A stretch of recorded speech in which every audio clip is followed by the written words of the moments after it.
បាទសួស្តីបងថ្ងៃនេះចេញឈុតធំបាទមកជួរហ្នឹងទៅមួយដុំខាងកំពង់ឆ្នាំងបាទគាត់លើកយកទៅលក់បន្តខាស្តុកខាងកំពង់ឆ្នាំងជាប់ព្រំប្រទល់កំពង់ស្ពឺបាទគាត់កាត់ខ្ញុំពីរខេត្តកំពង់ឆ្នាំងហើយនិងខេត្តកំពង់ស្ពឺហើយនេះអីវ៉ាន់មួយរាយតែប្រើប្រាស់ផ្ទាល់បាទម្នាក់2ម្នាក់3ម្នាក់3បាទអញ្ចឹងថ្ងៃនេះអីវ៉ាន់យើងចេញបាទឈុតធំបាទឈុតធំនេះចូល100កំប៉ុងបងប្អូនបាទចូល100កំប៉ុងចេញថ្ងៃនេះបាទដែលស្ងាត់ប្រហែលថ្ងៃនេះគឺយើងសង្ងំធ្វើអីវ៉ាន់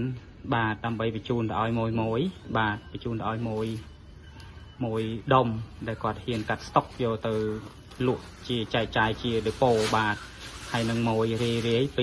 3បាទ3អញ្ចឹងហើយអីវ៉ាន់ថ្ងៃនេះចេញឈុតធំមែនតែនបាទ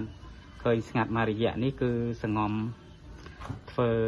ថ្នាំបាទសង្ងំធ្វើថ្នាំដើម្បីបញ្ជូនទៅឲ្យមួយប្រើប្រាស់អញ្ចឹងឃើញថាសន្ទុះគ្រប់ត្រូលយើងបាទកាន់តែច្រើនទៅអញ្ចឹងហើយមានអីទេបងប្អូនមានតែពាក្យអរគុណបាទអរគុណធំបងដែលបានជួយគ្រប់ត្រូលផលិតផលស្នាដៃកូនខ្មែរបាទរបស់ពិតល្អពិតបាទសម្រាប់ការប្រើប្រាស់ទៅលើបាក់សីកីឡាបាទជាចំណុចសំខាន់នោះគឺមួយកំប៉ុងចប់សពគ្រប់ក្នុងការប្រើប្រាស់បាទថ្ងៃនេះចេញឈុតធំបាទដែលខ្ញុំទៅរៀបជួរអញ្ចេះបាទជា1 ឡូអញ្ចេះគឺដើម្បីកុំឲ្យបាទមានការច្រឡំបាទអរគុណណាស់បងដែលបានជួយគ្រប់គ្រងផលិតផលស្នាដៃកូនខ្មែរយើងបាទល្អពិតហើយជាពិសេសនោះគឺមួយកំប៉ុងចប់សពគ្រប់ក្នុងការប្រើប្រាស់បាទមិនមែនសំដែងទេបងប្អូនបាទអីវ៉ាន់យើងគឺចេញពិតបាទចេញល្ងាចនេះឯងបាទ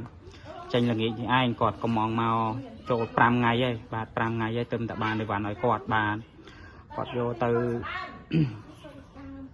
វគ្គមុននោះ2កេះបាទឈុតក្រោយនេះគាត់កំងឈុតធំបាទឈុតធំគាត់កំងឈុតធំហើយនេះសម្រាប់មួយរាយប្រចាំថ្ងៃបាទហើយថ្ងៃនេះក៏មានមួយមកយកដល់ផ្ទះបាទជាច្រើនអ្នកទៀតអញ្ចឹងធ្វើឲ្យថ្នាំយើងខ្វះបាទថ្នាំខ្វះដាច់ស្តុកមិញនេះរត់ទៅខ្ចីបងប្រុសនៅខាងលងវល់10កំប៉ុងយកមកបន្ថែមឲ្យមួយបាទអរគុណបងដែលបានជួយគ្រប់គ្រងផលិតផលកូនខ្មែរបាទសម្រាប់ថ្នាំយើងដាច់ស្តុកអត់យូរទេបងប្អូនបាទដាច់ស្តុកតែ1ថ្ងៃ2ថ្ងៃខាន់ស្អែកអីចាប់ផ្ដើមមានវិញហើយបាទអរគុណបងដែលបានជួយគ្រប់គ្រង